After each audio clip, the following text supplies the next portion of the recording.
my name is Cristina Hsieh, and I'm here to give you a little bit of my past endeavors and how I got into real estate, and maybe there are some tips that you might want to take from, if you want to go into this field.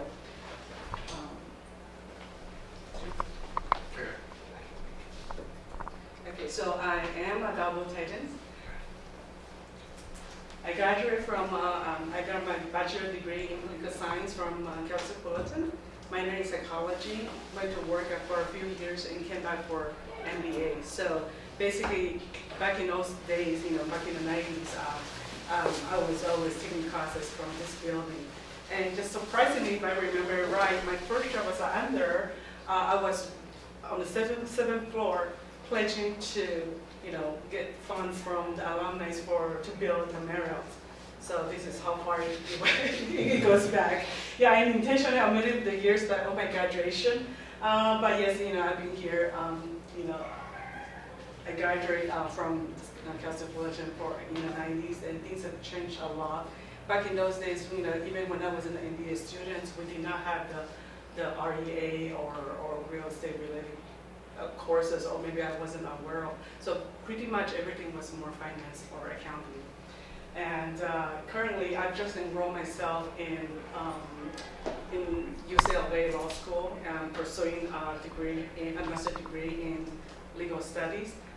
So personally, because I love learning and I deal with a lot of contracts and leases and purchase contracts, and I figure out that before I speak to the lawyers on behalf of my clients, maybe I could be, work on, invest in myself, to think like a lawyer, to know, because basically we tell them what we want, what my client wants, and the lawyers will follow suit and do his legal writings, whatnot. So basically, we are the ones who is helping our client to transfer, what is in the good deal terms.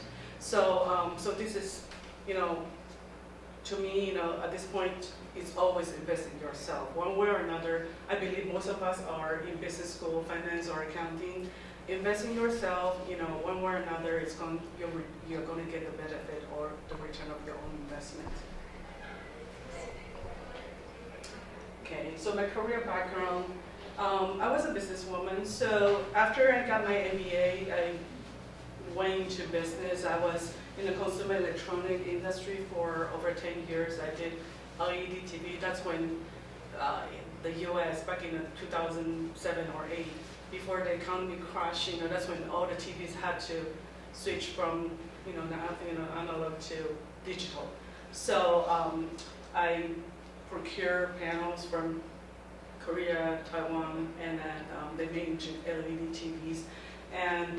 But then, the economy got hit in 2008. That was the Great Recession, which we are probably too young to remember. And currently, I own my company since 2002. I'm a consultant in the investment realm, and I'm also an affiliate for Sperry in Ontario. So Sperry is one of the commercial real estate veterans in the United States, founded by Brian Sperry. And I am focusing on commercial real estate, focusing in retail and also industrial. A lot of people think that you have to just pick one specialty. Yes and no. In my experience, because I was doing all the procurement for the LED TVs. So I dealt with a lot of warehouses. My company I was working for someone, my company always had to expand, that was during the good days. And then, so basically we increased the industrial side and the warehouse size, from like triple in a year. And that's in city industry. So I think I know industrial pretty well. So when I switched my career focus, to real estate in 2013, around that time, I said, I was going to do commercial. But I had a mentor who I don't think is a very good mentor, who told me, Cristina, it's going to be very difficult. I said, why? He said, because you are Asian, you are female. Okay, so it's very difficult because this is the old white male folks, territory. So it was very difficult, and I listened to him. I thought he was my mentor, right? So eventually, he said I wasn't going to succeed. So, I said, okay, then I'm not going to succeed, then maybe I should go for real estate, residential real estate. So I did for 2 years, and I figured out, no, that has nothing to do with commercial real estate, because you don't have to build your know-how, your skill set, by selling houses before you sell, a warehouse or a shopping center. So I'm not the best example for you guys to learn from. So, and I heard a lot of hurdles. So back to, I got my license, I spent 2 years in residential and figured out this is not what I want. There's too many emotions going on with the residentials, and I said, I'm going to go back and then go for commercial. I got interviewed in several commercial real estate brokerage. They said, Cristina, do you have reserve for 12 months? And I said, what do you mean? Because you're not going to make any commission. You're going to starve. So you need to have a 12 months reserve for, for the first year. Okay, so it's a lot of challenges, because you don't make any money, and then, if you don't work for as a junior, basically you don't learn. Okay, so that's why, and then, so I did commercial real estate. I invested in a lot of classes, whether it's multifamily, whether it's a CCIM, which it took me 5 months to complete all the courses in CCIM. Are you aware of the CCIM? Anybody here? Okay, so that's a certified commercial investment member. So basically, we abide the ethics and all the teachings, by the CCIM rules, and then we have a very we speak the same language as far as how you determine or how you evaluate a property. And then, so I became a CCIM, and then, but the pandemic hit because you need to accumulate, other than your courses, you need to accumulate a portfolio of either 3 million in 3 deals, or 10 million in 10 deals, or 20 deals without monetary restrictions. So I obtained I finished all my courses in 2018. But then, I had to accumulate, in order to get to the interview, into the portfolio completion before a comprehensive exam. So the pandemic hit in 2020, and it took me. Finally, I got designated in 2021, and then I, with my little boutique brokerage, I focused in. The retail, which is shopping centers or industrials, warehouses in the Tri-County, including OC, Orange County, Los Angeles County, and the Inland Empire. And because I deal with a lot of investors, so I figured out I want to, back out from the brokerage role. I want to go into more advising role. So, that's how I applied for UCLA Law School, and then I'm in the program for Master in Legal Studies. I expect myself to complete my degree in 2026. And I speak, and I was born in Taiwan, and I've lived in the Philippines, in Chile, and the United States. So I speak 4 languages. And actually that turned out to be a plus for myself if you can speak multilingual, because in the retail world, or even in the industrial world, clients are, other than Americans, English speaking, you have a lot of Chinese speaking or Spanish speaking clients. So I'm affiliated with all this. Honestly, I'm not very active as a person, as a professional, but I like to be devoted. So I'm with all this, 5 associations, and I participate, I network with them. I'm not into going to, a lot of, a lot of associations, but I'm not even getting anything or, offering anything to the association. So the AIR is for the industrials. So basically, a lot of our leases and contracts is coming from the AIR Association.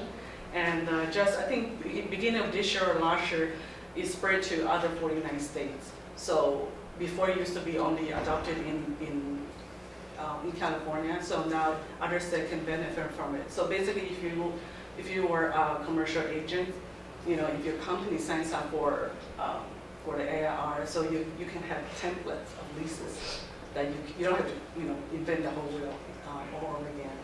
And this is the Asian Real Estate Associations, CCIM. And then I believe that we are also involved with the ICSC for retail. If you are interested in the retail world, do join, participate. I think last year with PAM, they have a group of ICSC team going into Las Vegas. And then you can be exposed to national, regional, local landlords or ownerships of the retail shopping centers.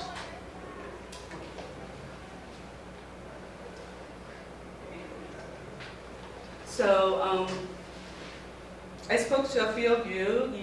Most of you are in the business school, accounting and finance. Is there anyone who's not in the business school here? Okay, so we all speak the same language. Okay, so I'm just going to talk about retail selective discussion because there's many more. We have retail strips, shopping centers, neighborhoods, single tenant, mixed use. We have regional, we have outlet, we have many designations for the buildings. However, I have to disclaim that because every state or every everyone would probably refer to a retail strip differently than the other one. So I'm just going to speak as of what I know in the California world. This is just an example. Retail strip, it's a strip, so therefore this is one of the examples in Torrance. There's only 7 units, and it's all food-based. Okay, so there's a trend for food court nowadays, and that you have the whole strip of food court people can gather up, and the size varies. A retail strip could be just 3 units, could be 10s or 20s, depends. So, but the strips that we usually refer to is going to be a small chain of mom and pop or probably a local restaurant. It does not have the grocery store or drug stores.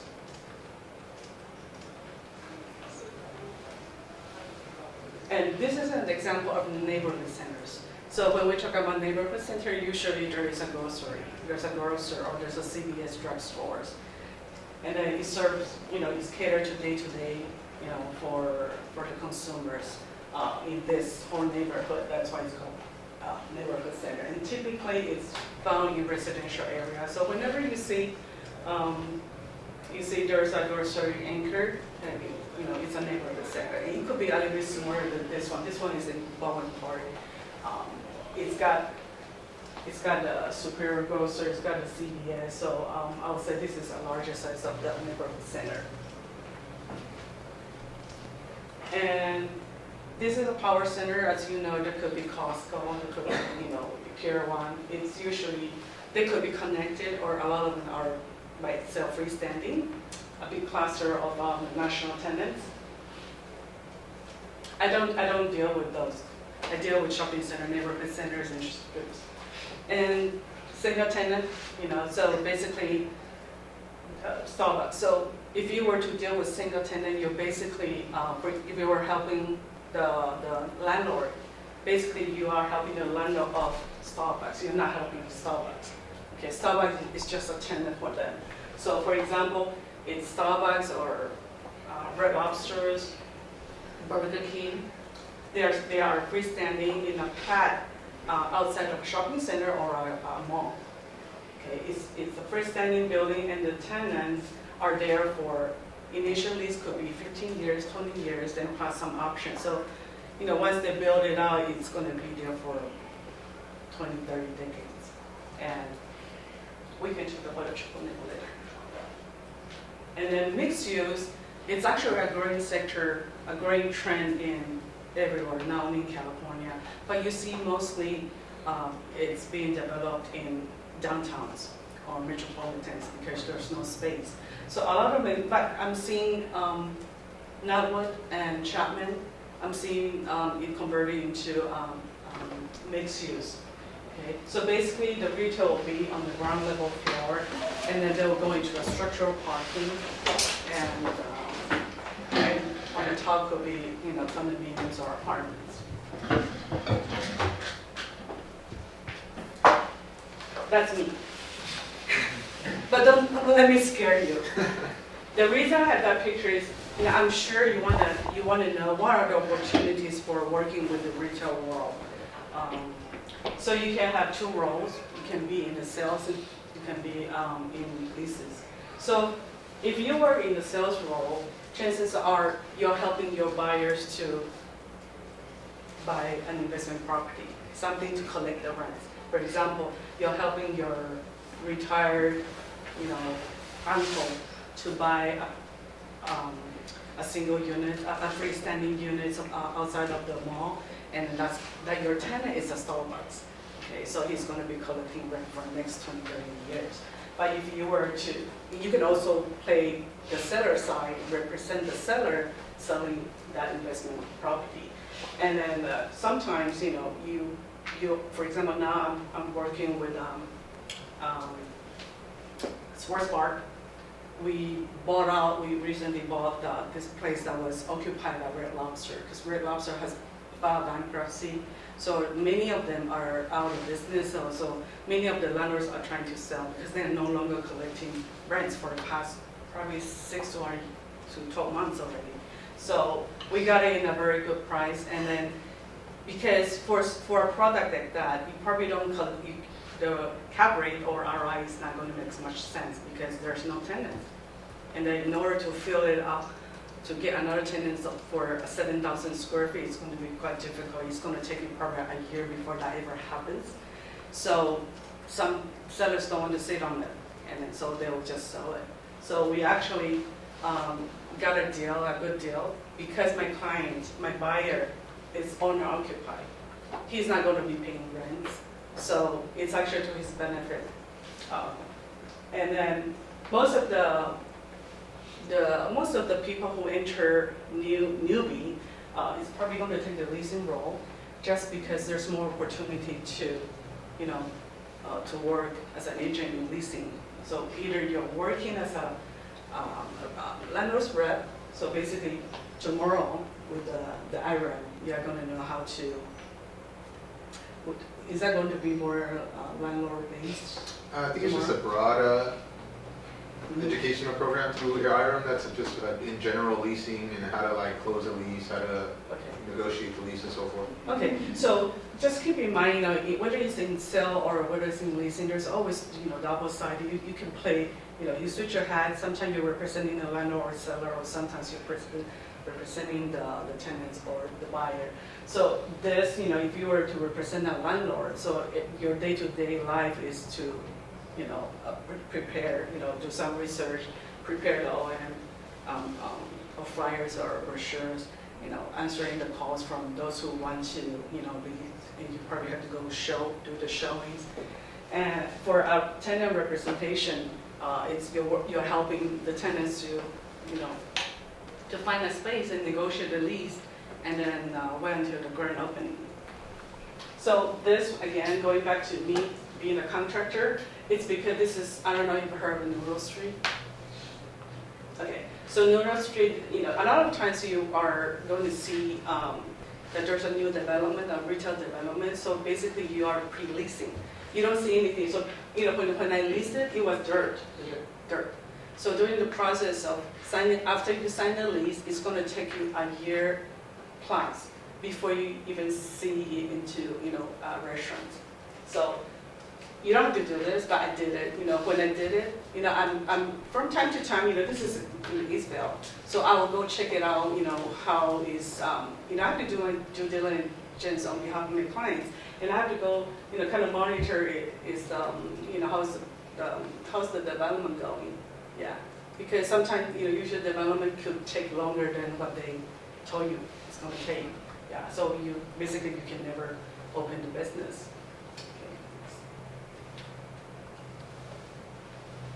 So I'm going to briefly walk you through the, if you were to work as an agent for a tenant representation, you need to know this because we're in the retail world. If you are, dealing with a retail lease in a shopping center, you will hear the triple net.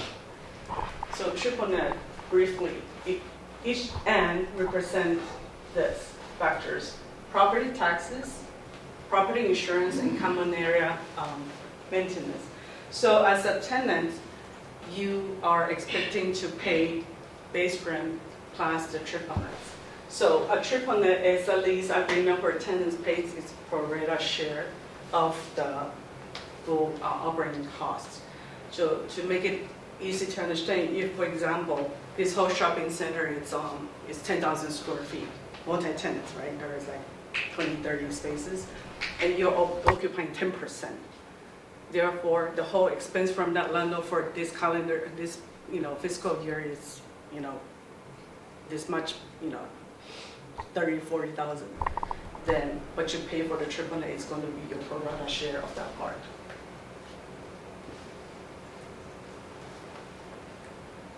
Okay, and here I have an example. If you want to open your bakery, or if you want to rep a bakery customer, this is what you do. So basically, you need to know your clients.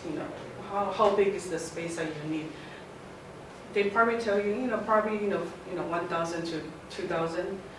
Honestly, that's not very helpful, because for 1,000 difference, it's a lot. Okay, so you have to kind of, when you do your research in the system, CoStar or AIR or Cristina, you are going to do, say, 2,500 to 1,500, plus and minus.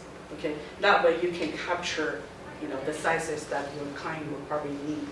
Okay, so in this case, it's 2,000 square feet.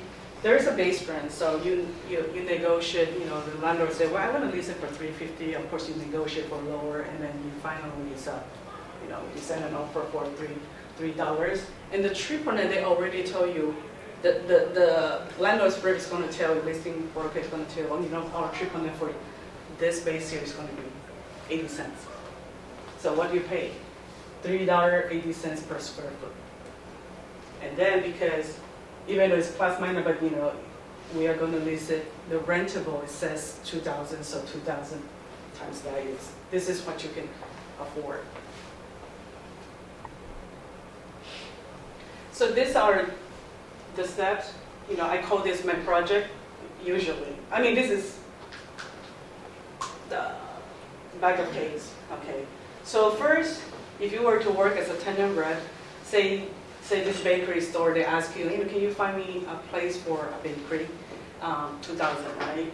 Okay, so first you do a location search, and we have a lot of platforms, CoStar, like I said, CoStar, Cristina to look for. And another way to look for property is connect with your colleagues in the same, retail. The more you know, the more, you really have to co-work with another broker in order, because in the future, those are your leads. Sometimes I just make a call or email somebody, Greg, Bob, Mary, and then I say, what, I am representing a bakery. I need this plus 2,000 plus minus. They would give me something that you cannot even find it in the system, in the platform in CoStar. Okay, so that's the network part that's helping me. Okay, know your clients, and then space requirements, then do your studies. There's many ways to find out what is in that intersection, how many, traffic counts.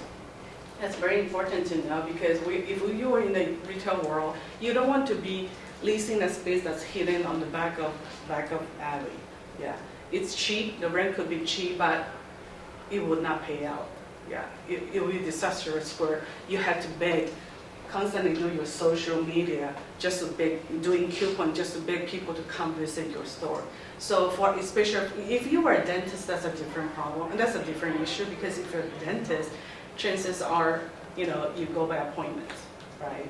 Or if you were accounting, H&R, you service different kind of retail customers, walk-ins.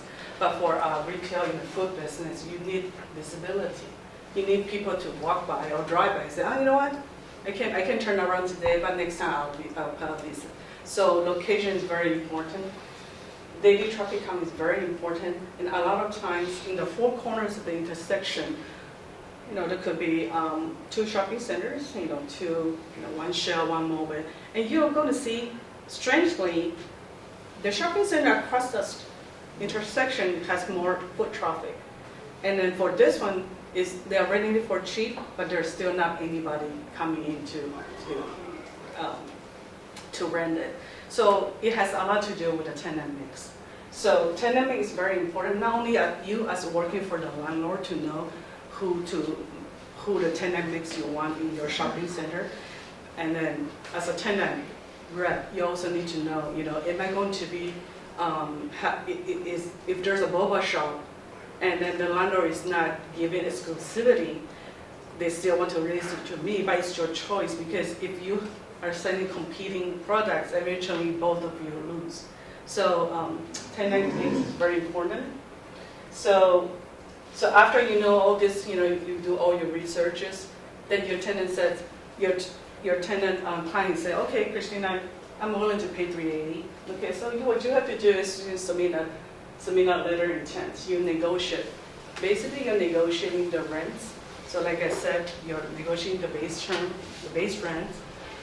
Triple net, possibly you cannot do too much because it's the overall cost of the shopping center. And usually the landlords are not going to concede lowering it. The rent terms, for example, most of the food and beverage, if you're a restaurant, it's ideally 10 years plus options. If you're a boba shop, 5 years plus options. And you would discuss, the rents have to increase because of inflation, especially what we've seen in the past couple of years because of pandemic. The increases has gone average. In old days, it could probably be 3% average annual increases, but now we are talking about 4%.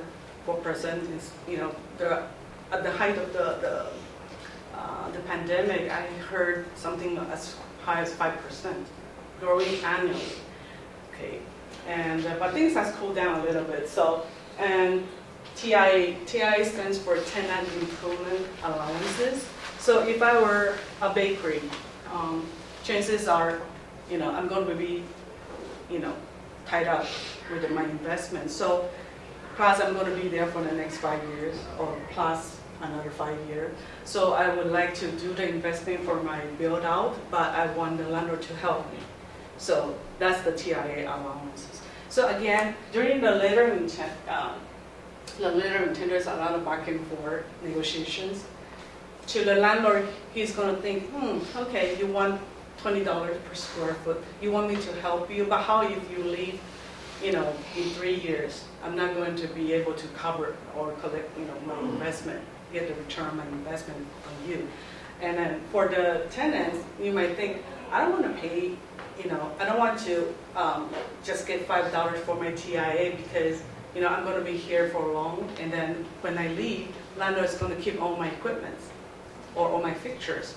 So there's a lot of negotiation here, including the abated rents. For example, a bakery could take 6-8 months to build, plus that includes the 4 months to 6 months or permitting with the city. So it's a long process. So I'm not going to pay the rent as soon as I get the keys. So what you would negotiate is how much abated rents, would you offer me?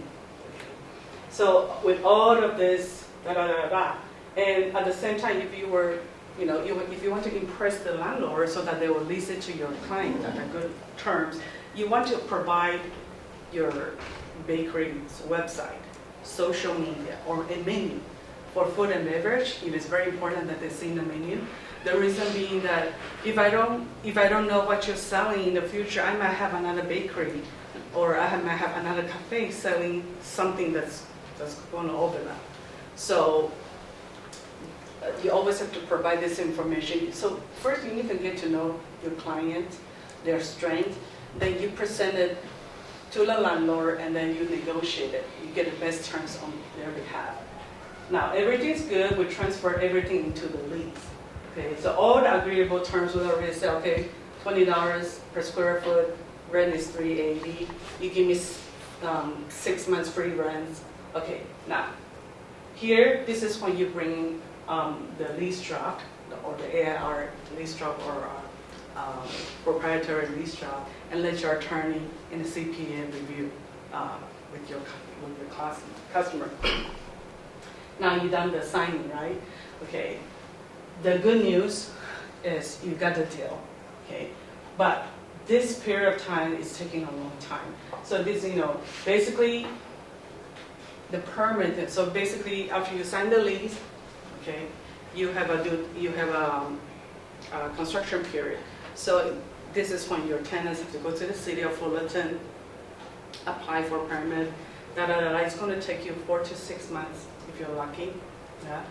Once you get your permit, then you can start the construction. Okay. So you don't get paid during this time. You get paid until you get a certificate of occupancy and then the grand opening. So in the retail world, unlike the industrial, when you sign a lease, you get paid right away. In the retail world, you get paid twice, in 2 installments. One is after you sign it, you execute the lease, you get 50% of your commission, and then after they open up, you get another 50%. So, like I said, this is already taking up probably 10 months to a year. So you don't get your second half until they have the grand opening. Okay, and perhaps that is why they always tell you, do you have 12 months of reserve? Because if you don't, you probably starve. Yeah. But the beauty of being in the retail industry is that you deal with different types of businesses. And a lot of time, because you help them build one, when they open up in Orange, in Inland Empire, or when they open up in downtown, they are going to ask you, hey, Cristina, could you find me another space in those regions? So it becomes a long-term relationship. Any questions so far? Okay. Yeah. So I'm more in tune with the food and beverage, but I also represent dentists. Dentists, you're going to see that in every shopping center there's always a dentist. First of all, dentists, they are very stable, and even if they are going to retire, they would sell the business to another dentist. So that is why they come and they never leave. Yeah. So my experience with the dentist, I represented my dentist. I had to go somewhere else where there is a new development, so build from scratch. Because in every shopping center there is a dentist, and there's a boba. Yeah. So why is it beneficial for restaurants to have long-term leases as opposed to like shorter-term ones that maybe kind of have more flexibility? Yeah, because a lot of time the investment could go as high as, for a 2,000 square feet restaurant, you could go from $700,000 to $1 million just build out. So if you're going to be there for only 5 years or 3 years plus another 3 years, 6 years, the money, the number just don't pencil out. Yeah. And in the same way, if you were the landlord, if this restaurant is just going to lease it for 3 + 3, 6 years he's going to leave, and then basically we look at as a landlord, we look at the effective rents. Effective rents means that, remember the lease is 5 years, right? So every year you grow, say 3%. So at the end of 5 years, I expect to make this much from this tenant. But remember, there's free rent, so I have to, $400,000, for example, over the next 5 years, I have to deduct the free rent. Okay, the equivalent of free rents that I gave this person, the TIA that I gave this person. So in the end, when you calculate back, I'm just making $2.20 on this tenant. So he's going to select the best tenants that his investment can get the best return. I have a question. You said you specialize in industrial and retail. How has your clientele with retail been as of late? Because I know retail has took a heavy hit along with some office goods. Okay, so I think I mentioned briefly earlier, I started with industrial, and then because there was, I think my first retail client from the industrial world was because they were producing the buns, the Chinese buns, you know. And then they say, you know what, I'm doing OEMs for someone else, for another brand for years, and I can make better buns than them. Yeah, so, you know, because every day you're doing the same thing, you already, I mean, you can take the recipe, but, you know, you already know the process, you know where they market it to. So this factory told me, you know, Cristina, I want to have my own brand, you know, right in front of Pasadena City College, or, you know, whatever, Azusa City College, where the college kids, you know, they would come in and, you know, grab and go. So that's how I started looking for retail space for them. And then from there, I started to meet more, you know, like I said, it's always, you know this person, you know this space, you know the brokers, and then you expand your network. And then I met with a lot of the retailers. They say, you know what? I tell them, you know what? You already have 2 noodle restaurants, 3 restaurants. We are getting you a 3rd one.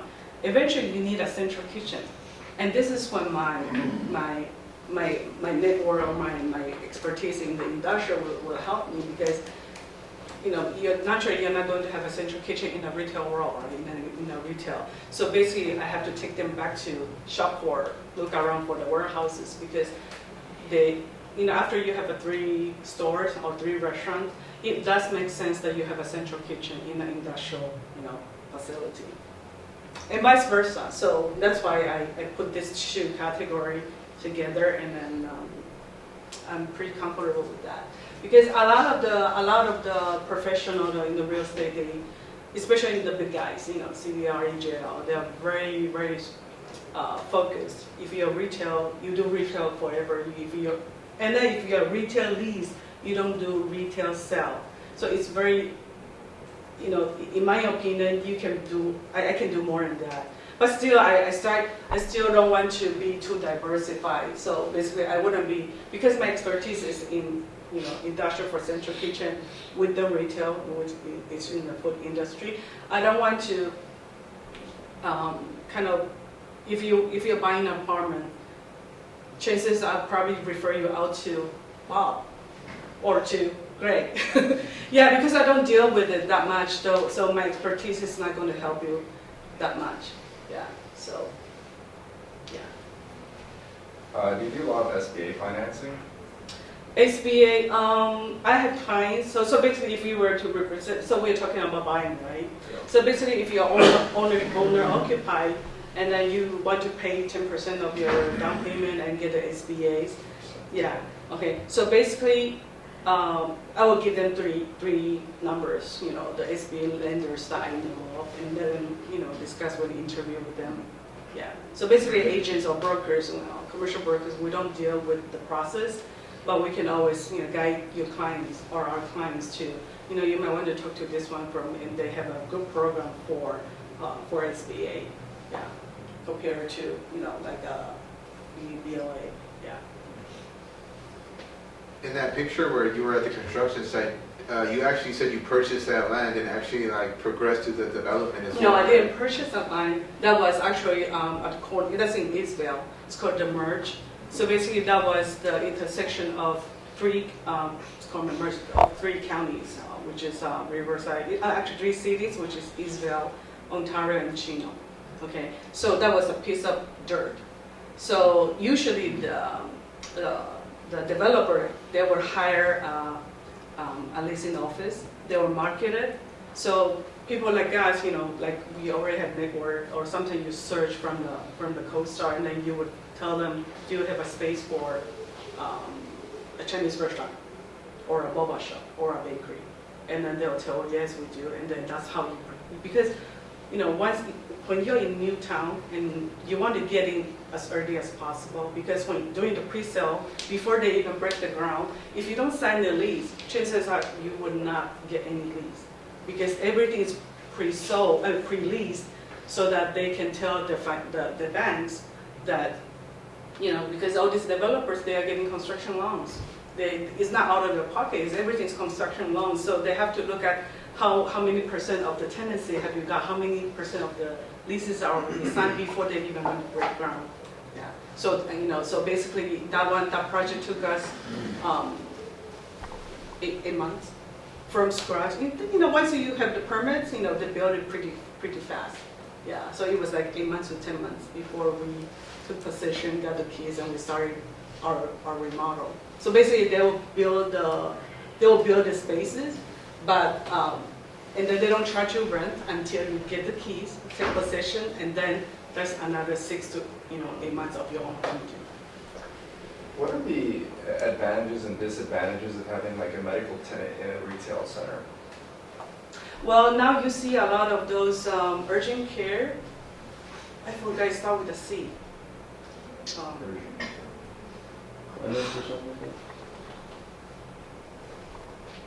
think I know what you're talking about. There's one right here on There's like Basket Street and It's everywhere now. Harbor. I know you're talking about. Yeah. I suddenly forgot the name, but it's colorful, like blue, orange logo. So basically, back in the old days, a lot of medical center or pharmacy, you'll see pharmacy chiropractors. They're all in the medical offices.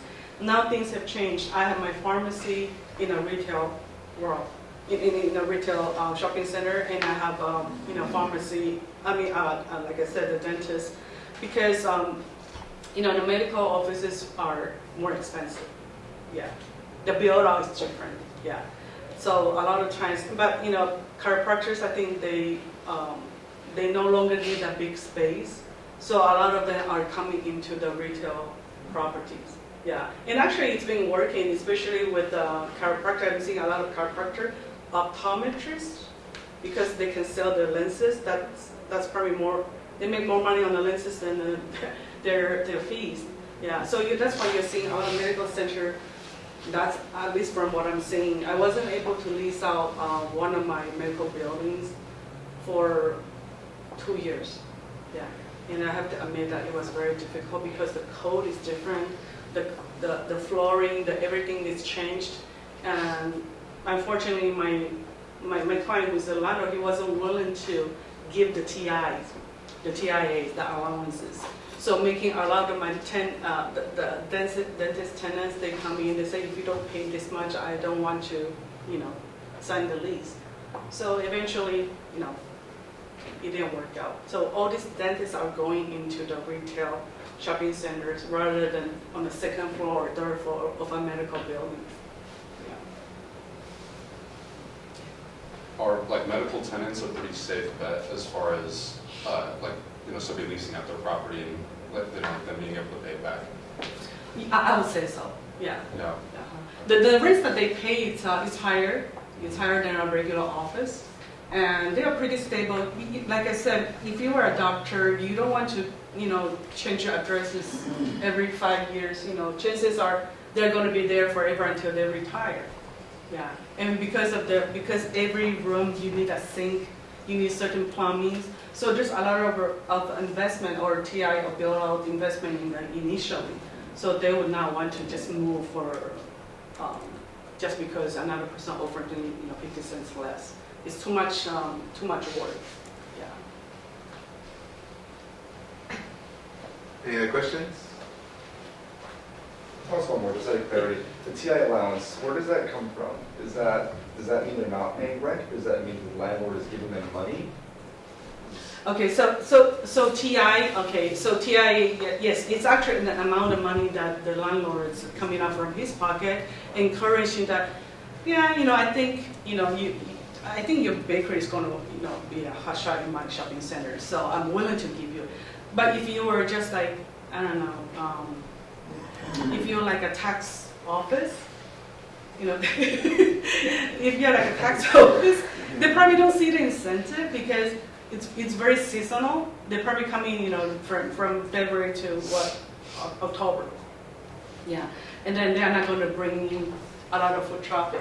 Yeah, and they're by appointment. However, if you are cafe or boba, near college areas. Everybody's coming in, so I'm going to see a lot of foot traffic, and that's going to encourage some other few potential tenants saying, this shopping center has a lot of foot traffic, so I'm willing to come here. And then the more tenants, supply and demand, the better rent you can collect, right?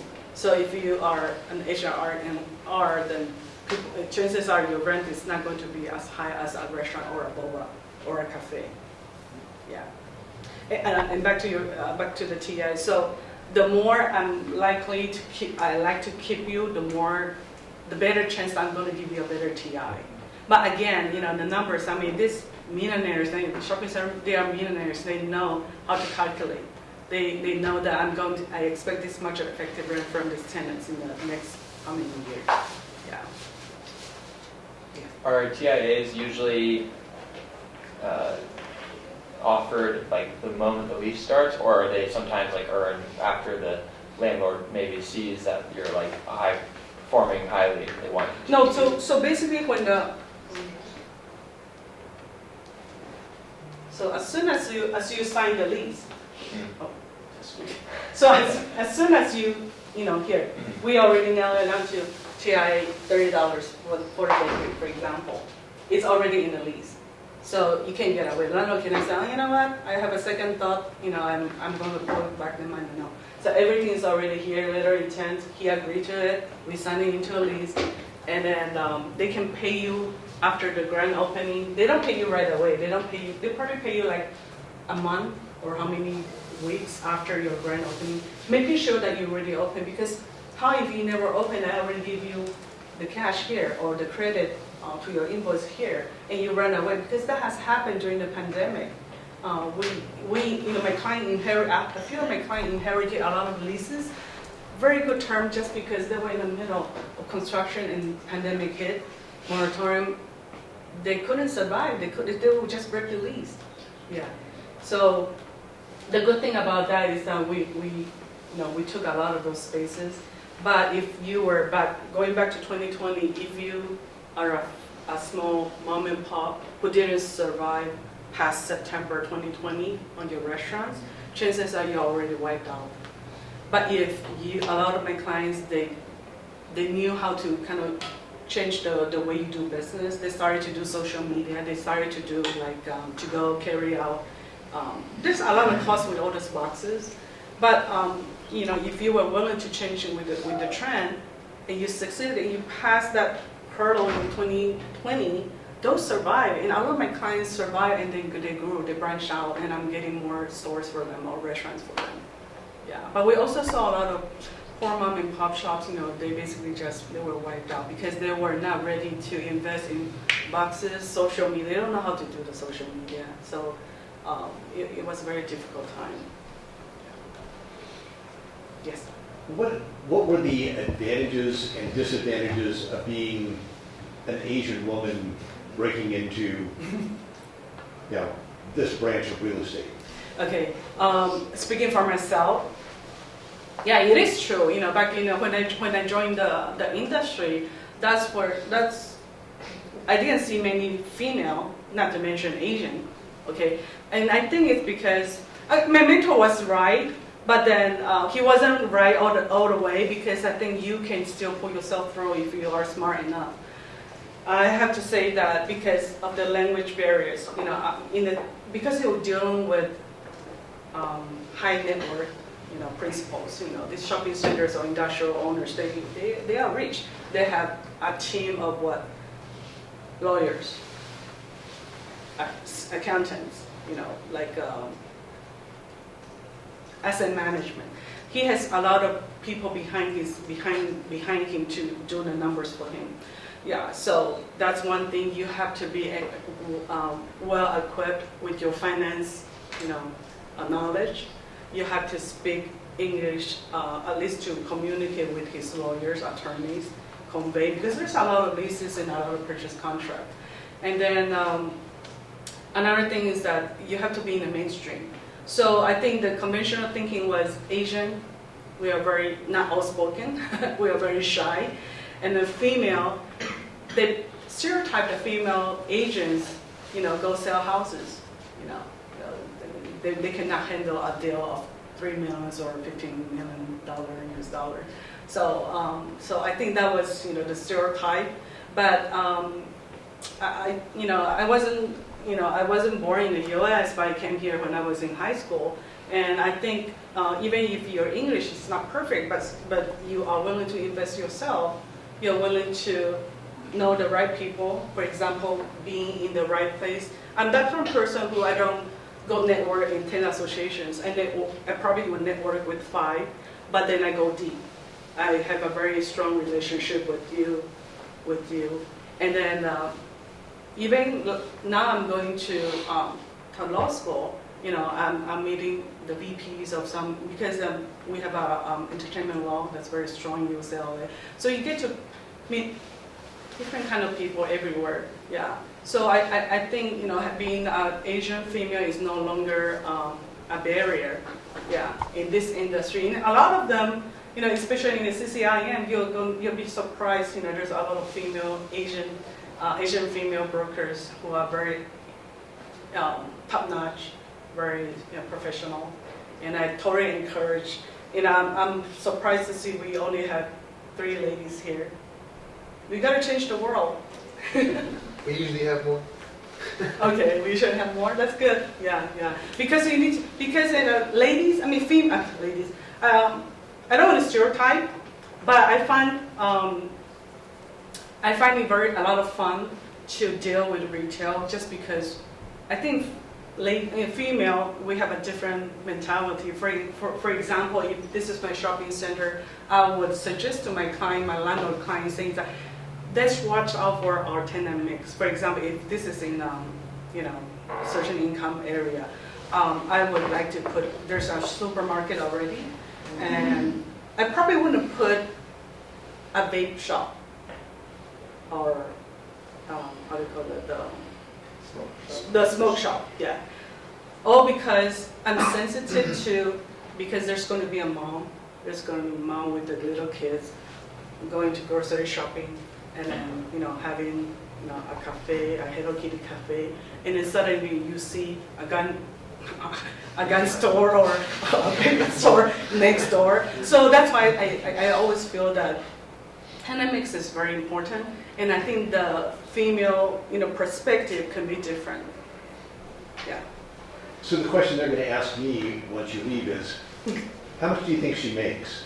She's going to UCLA Law School, so I would round it in the mid 6-figures. No. Oh, come on.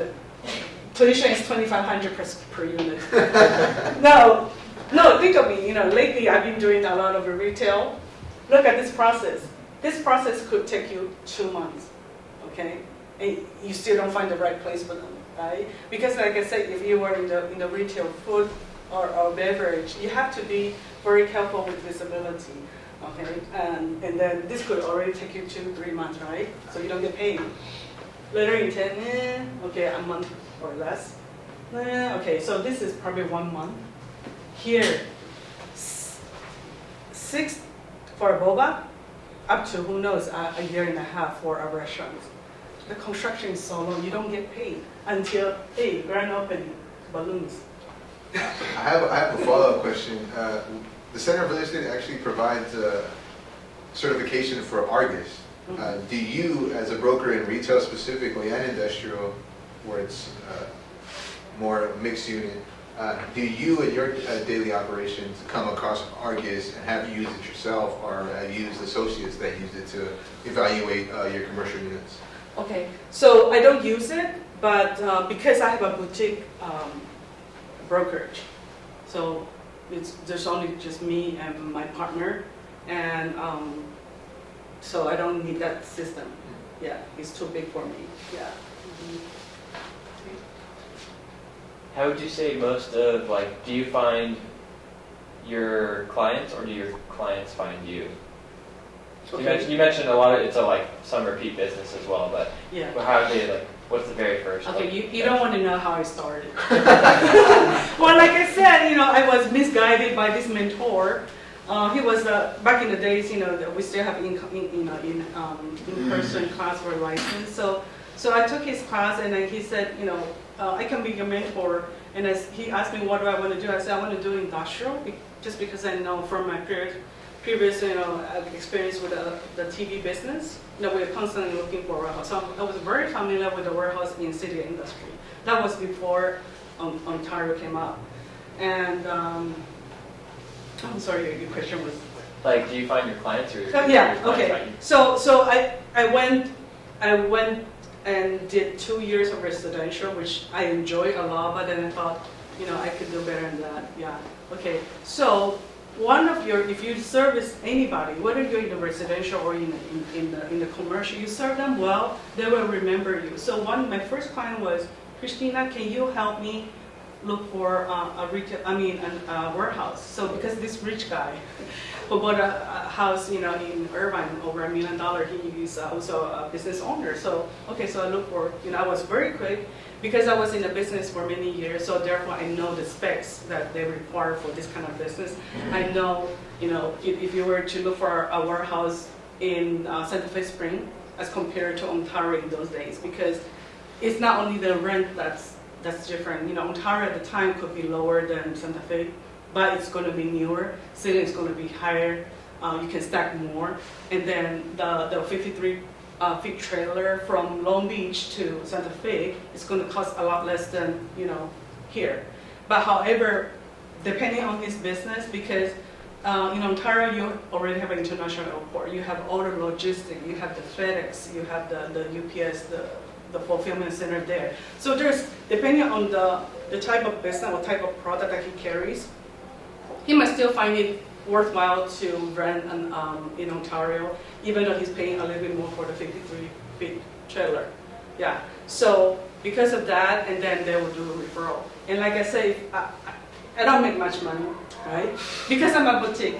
But how do I survive? Because of repeat business, because of what I did for these people in the past. So. But eventually I'm going to exhaust these referrals. Not everybody's buying $1 million or $2 million warehouse, right? So that's how I enjoy doing the retail restaurant, because number one, I like to eat. Number two, I like to, I actually don't take all the leads I get. I have to think, do you have potential? If you're a restaurant, if you're a Thai restaurant. Are you just only Thai, or you have something that I can market it to the landlords? And then so I became a little bit selective of, but based on referral, eventually you're gonna exhaust it. But because of now I'm more into kind of doing a lot of retail restaurant business that they always have to branch out, and because I also speak Spanish, so I'm helping the pescador. In all those, restaurants, Spanish speaking restaurants, and also the sports bars, in expanding. And, eventually, I have to do some marketing, right? So I network with CCIM, so I get referrals from out of state.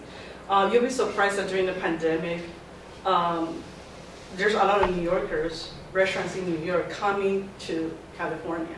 And the Californians are going to Houston, to Texas. So there's a migration. Things have changed, especially during the pandemic. It's a lot of lifestyle change, a lot of business.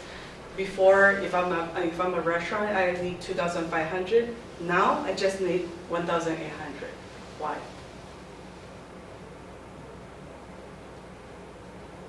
What do you think? People are shrinking. Talking about square footage? Yes. Their inventory? No. Because remember, in the old days, we all go sit down in a restaurant. But during the pandemic, we learned to survive.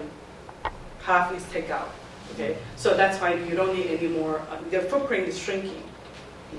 So long, and then they are requesting that, can you give me an extra, like a sign right in front of you for, to go or pick up. So you're going to see a lot of requests is different in the retail world. I think the industrial hasn't changed much, or office hasn't changed much, but for retail, it's a lot of things. The rules or the way they do business is different, and the landlord have to adapt. Okay, I have to give you. And plus, there's like a shopping center. Nowadays, there's a lot of Tesla superchargers. So, the landlord is finding that they make more money collecting rents from Tesla, for those poles. Yeah. So you would have them rearrange the parking, but another thing about the parking is that if you have this shopping center, if you have too many food sitting restaurants, you're going to require, by law, you're going to require more parking spaces. So that is why sometimes when you go to a shopping center, you say, hey, how come there's a lot of vacancies? It's not landlord's fault. It's just because there's the restaurant and the city code requires that you need to maintain this many parking spaces. If you don't have, you cannot accept any more food-based tenants. Okay, Cristina, we have about 15 minutes left, so Yeah. we're just going to close the meeting. And Yes. if anybody has any side questions for Cristina, please do not hesitate. Network, ladies. Let's give her a round of applause. So, as I was saying,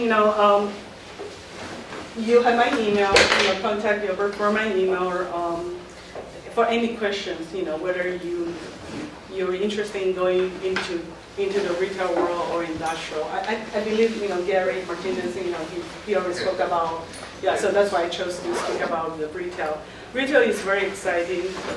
You deal with different type of customer, different type of businesses, and when you see them from scratch, from nothing, build out their business, or from a dirt, build out into a big restaurant, and then they branch out, they become local, regional, or even national.